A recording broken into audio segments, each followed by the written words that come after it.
미국 로스앤젤레스에 가면 LA 메모리얼 콜리세움이 있습니다. 이 경기장은 1차 세계대전 참전 용사들을 기억하고 전사자들을 추모하기 위해 1921년에 착공돼서 1923년에 완공되었는데요. 2차 대전 발발 이전인 1932년에 올림픽을 한번 치루었고 1984년에도 이 경기장에서 올림픽을 치루었습니다. 이렇게 역사가 깊고 중요한 경기장에서 태평양 전쟁이 진행 중이던 1942년 12월에 재미있는 일이 하나 있었습니다.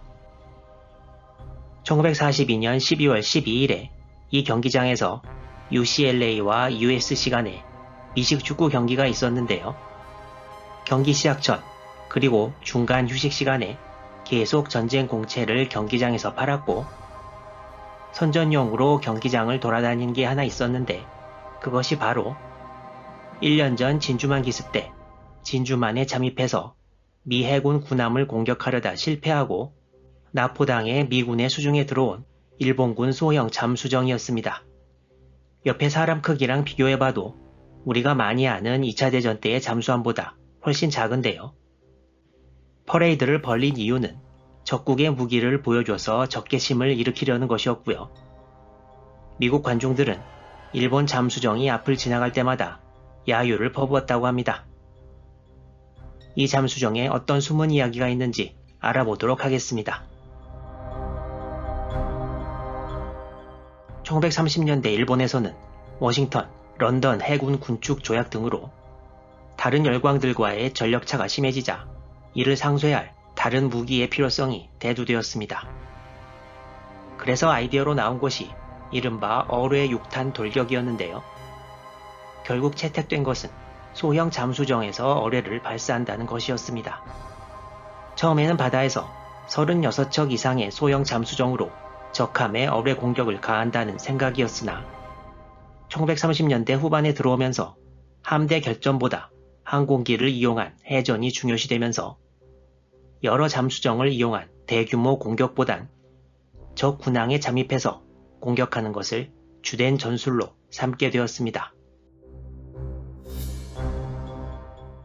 이렇게 해서 1940년에 처음 완성된 소형 잠수정은 고히오테키라는 이름을 가지게 되었고요. 진주만을 공격한 모델을 보면 배수량 47톤에 전장은 약 24m, 폭은 약 1.85m에 불과했고 디젤 엔진 없이 축전지로만 운항했습니다. 안을 살펴보면 이 잠수정은 어뢰 2기를 탑재하게 되어 있고요. 앞뒤에 방수 격벽으로 분리된 200개 이상의 축전지들이 들어가고 뒤쪽에는 600마력짜리 전기 모터가 자리 잡았습니다. 잠수 이후 시속 35km까지 낼 수 있었다고 하고요. 승조원은 2명에 수심 30m까지 잠수가 가능했다고 합니다. 하지만 소나도 없고 어뢰 발사를 전자장치 없이 승조원의 암산에만 의존해야 해서 공격의 정확성이 크게 떨어졌고 전방경에만 의존하다 보니 적 구축함에 발견될 확률이 크게 올라가 생존성도 떨어졌습니다. 이런저런 사정에도 불구하고 이 소형 잠수정은 진주만 기습에서 첫 임무를 맡습니다.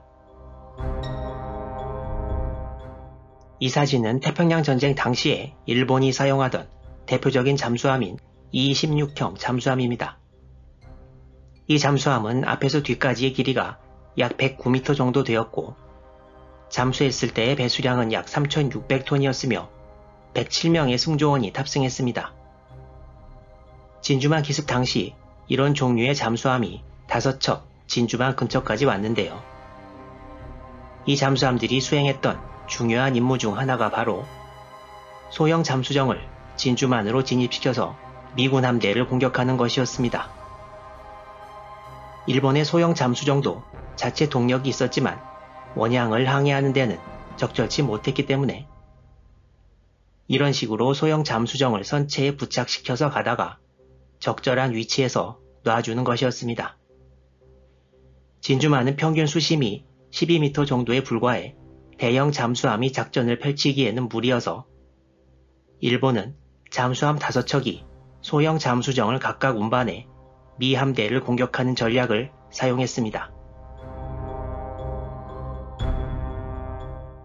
진주만 기습 당일 일본 잠수함 5척은 소형 잠수정들을 진주만 앞에서 분리시키고 1941년 12월 7일 새벽부터 잠수정들이 진주만에 진입하거나 진입을 시도했는데 미국 구축함 워드가 한 척을 격침시킨 것을 포함해 4척은 침몰했고 나머지 한 척은 이렇게 해안에 떠밀려왔다가 납포되고 생존자 한 명도 포로로 잡혔습니다. 비록 일본은 항공 공격으로 진주만에서 큰 성과를 거두었지만 소형 잠수정을 이용한 공격은 전사 9명, 포로 1명을 낸 채 실패로 끝나고 말았습니다. 납포된 잠수정의 2명 승조원 중 생존자가 바로 사카마키 카즈오 해군 소위였는데요. 태평양 전쟁에서 미군에 의해 포로로 잡힌 첫 번째 일본군이었습니다. 그런데 포로로 잡힌 지 얼마 되지 않은 이 사진을 보면 뺨에 상처가 보이는데요.